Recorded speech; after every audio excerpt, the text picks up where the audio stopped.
تو لہٰذا حدیث کی بات نہ کریں، ہم سے قرآن کی بات کریں، کیونکہ قرآن کو تو آپ صلی اللہ علیہ وسلم کے زمانے میں لکھا جاتا تھا، حدیث کو لکھا نہیں جاتا تھا، تو لہٰذا حدیث محفوظ نہیں ہوئی اور نعوذ باللہ قرآن جو ہے نا وہ محفوظ ہو گیا۔ لیکن یہ 3-4 حوالے آپ کو دینے کا مقصد یہ ہے کہ آپ صلی اللہ علیہ وسلم کے زمانے میں حضرات صحابہ کرام حدیث مبارکہ کو لکھتے تھے۔ اب سوال یہ ہوتا ہے کہ اب ہمیں یہ بتائیں کہ اگر حدیث مبارکہ کو لکھا جاتا تھا صلی اللہ علیہ وسلم کے زمانے میں، تو وہ صحائف کہاں ہیں، وہ کتابیں کہاں ہیں، وہ کتابت کہاں ہے، کہ ہمیں یہ مواد کہاں سے ملے گا، ہمیں یہ تھیوری کہاں سے سمجھ آئے گی کہ حدیث کو لکھا جاتا تھا۔ میں آپ کے سامنے 2 کتابوں کو لایا ہوں۔ سب سے پہلی کتاب ہے دین اسلام میں سنت اور حدیث کا مقام۔ بسم اللہ الرحمن الرحیم، السلام علیکم ورحمۃ اللہ وبرکاتہ۔ امید ہے کہ آپ سب خیر وافیت سے ہوں گے۔ ایک دفعہ پھر آپ کا دوست، آپ کا بھائی محمد موسیٰ حاضر ہے اور گزشتہ ویڈیو کی طرح ایک بہترین ویڈیو لے کر حاضر ہوا ہے۔ آپ کو معلوم ہے کہ 14ویں صدی کا ایک بہت بڑا اعتراض ہمارے سامنے رکھا جاتا ہے۔ جب بھی کوئی بندہ ہم سے سوال کرتا ہے، ہم اس کے جواب میں حدیث مبارکہ کو پیش کرتے ہیں، تو خاص طور پہ منکرین حدیث اور غامدی صاحب کے فالوورز یہ بات کرتے ہیں کہ مولانا ہمیں حدیث نہ دیں، ہمیں حدیث نہ بتائیں، کیونکہ حدیث تو آپ صلی اللہ علیہ وسلم کے زمانے کے بہت بعد جا کے لکھی گئی، نعوذ باللہ اس میں بہت سا ایڈیشن ہو گیا، تو لہٰذا حدیث کی بات نہ کریں، ہم سے قرآن کی بات کریں، کیونکہ قرآن کو تو آپ صلی اللہ علیہ وسلم کے زمانے میں لکھا جاتا تھا، حدیث کو لکھا نہیں جاتا تھا، تو لہٰذا حدیث محفوظ نہیں ہوئی اور نعوذ باللہ قرآن جو ہے نا وہ محفوظ ہو گیا۔ یہ بہت بڑا جو ہے نا سوال آج کے زمانے میں کیا جاتا ہے کہ حدیث کو آپ صلی اللہ علیہ وسلم کے زمانے میں لکھا نہیں جاتا تھا، لیکن ہم سلام کرتے ہیں یہاں پر علماء دیوبند کو اور ان علماء کو کہ جنہوں نے تدوین حدیث پر اور حدیث کے موضوع پر اتنا بہترین کام کیا کہ ہمارا یہ اشکال جو کہ آج کے غامدی صاحب، آج کے پرویزی صاحب اور آج کے بہت سے منکرین حدیث اٹھا کر ہمارے سامنے کرتے ہیں، اس کا جواب انہوں نے آج سے پہلے ہمیں دے دیا اور ہمیں وہ مواد اور ہمیں وہ کتابیں فراہم کر دی جس کے ذریعے ہم ان کا بھی سوال کے سامنے جو ہے نا رد کرتے اور ان کا جواب دیتے ہیں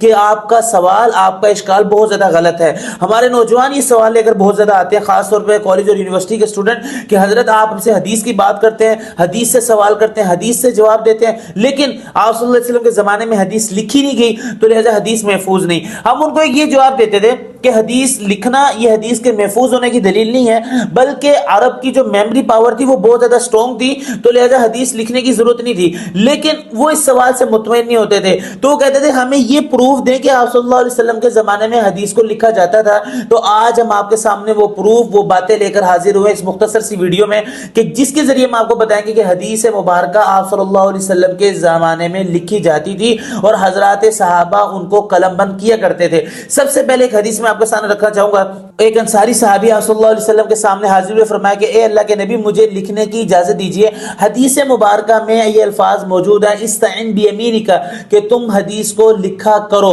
یہ ایک حدیث میں نے آپ کے سامنے رکھی۔ دوسرے نمبر پر ایک اور حدیث ہمیں ملتی ہے حضرت ابو رافع رضی اللہ تعالیٰ عنہ کی، کہ آپ نے بھی آپ صلی اللہ علیہ وسلم سے حدیث کو لکھنے کی اجازت مانگی تو آپ صلی اللہ علیہ وسلم نے آپ کو لکھنے کی اجازت دی۔ اور یہ وہی حضرت ابو رافع رضی اللہ تعالیٰ عنہ ہے کہ جن کے جانے کے بعد سب سے زیادہ اعتماد ان کی لکھی ہوئی حدیثوں پر حضرت عبداللہ ابن عباس رضی اللہ تعالیٰ عنہما کو ہوتا تھا، اور وہ یہ کہتے تھے، جس کا مفہوم یہ ہے کہ ہمیں سب سے زیادہ اعتماد حضرت ابو رافع رضی اللہ تعالیٰ عنہ کی لکھی ہوئی حدیث پر ہے۔ نمبر 3 پر میں آپ کو ان صحابی کا حوالہ دینا چاہوں گا جو کہ بہت مشہور ہیں، حضرت انس بن مالک رضی اللہ تعالیٰ عنہ، اور ان کا حوالہ بھی مذکور ہے کہ جامع البیان نامی حدیث کی کتاب میں مذکور ہے کہ اللہ کے نبی نے حضرت انس رضی اللہ تعالیٰ عنہ کو یہ بات ارشاد فرمائی تھی کہ تم علم کو کتابت کے ساتھ قید کرو، یعنی کہ لکھو۔ اور علماء نے لکھا ہے علم سے مراد یہاں پر احادیث مبارکہ تھی۔ تو یہ 3-4 حوالے میں نے آپ کو دیے، انشاءاللہ لاسٹ میں آپ کو کتابیں بھی بتاؤں گا کہ کون سی کتابیں اس کے لیے اہم ہیں، لیکن یہ 3-4 حوالے آپ کو دینے کا مقصد یہ ہے کہ آپ صلی اللہ علیہ وسلم کے زمانے میں حضرات صحابہ کرام حدیث مبارکہ کو لکھتے تھے۔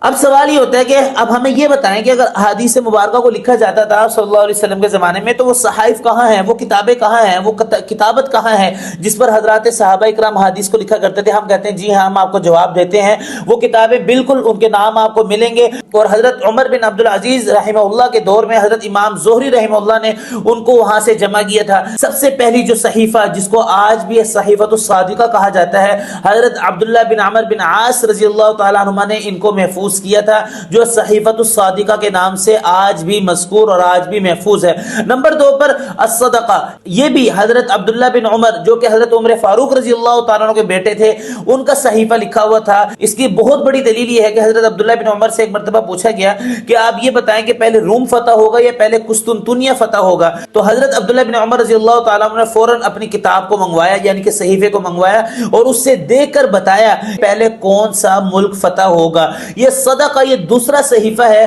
جو کہ حضرات صحابہ کرام کے دور میں موجود تھا. نمبر 3, یہ وہ چیز ہے جو کہ آپ کو بخاری میں, آپ کو مسلم میں اور آپ کو بہت سی صحیح ستہ کی کتابوں میں ملے گا. اس کو کہا جاتا ہے صحیفہ علی رضی اللہ تعالیٰ عنہ. آپ نے دیکھا ہوگا کہ ایک حدیث مبارکہ بہت زیادہ مشہور ہے. حضرت علی سے سوال کیا کہ کیا آپ کے پاس قرآن کے علاوہ کوئی ایسی کتاب ہے جو علم کے لیے ہو, جس کا مفہوم یہ ہے؟ تو حضرت علی رضی اللہ تعالیٰ نے فرمایا کہ میرے پاس قرآن کریم ہے اور یہ ایک تھیلی ہے کہ جس میں چند چیزیں مذکور ہے. تو بعد میں دیکھا گیا کہ اس میں قیدیوں کے جو حقوق تھے اور بہت سی باتیں تھی وہ اس میں مذکور تھی. تو لہذا صحیفہ علی کے بارے میں آپ کو بخاری شریف, مسلم شریف میں بہت سی حدیثیں مل جائیں گی جس میں آپ کو صحیفہ علی کا تذکرہ ملے گا. اور اس کے بعد آپ کو صحیفہ عمر بن حزم رضی اللہ تعالیٰ عنہ ملے گا, جس میں آپ صلی اللہ علیہ وسلم نے یمن والوں کے لیے بہت سے فرائض اور سنن وغیرہ لکھوائے تھے جو کہ یمن روانہ کیا گیا تھا تاکہ وہ اس میں دیکھ کر اپنے فرائض اور سنن وغیرہ کو دیکھ لیں. اور اس کے بعد بہت بڑا صحیفہ جو کہ حضرت جابر رضی اللہ تعالیٰ عنہ کے نام سے جو ہے نا وہ منقول ملتا ہے,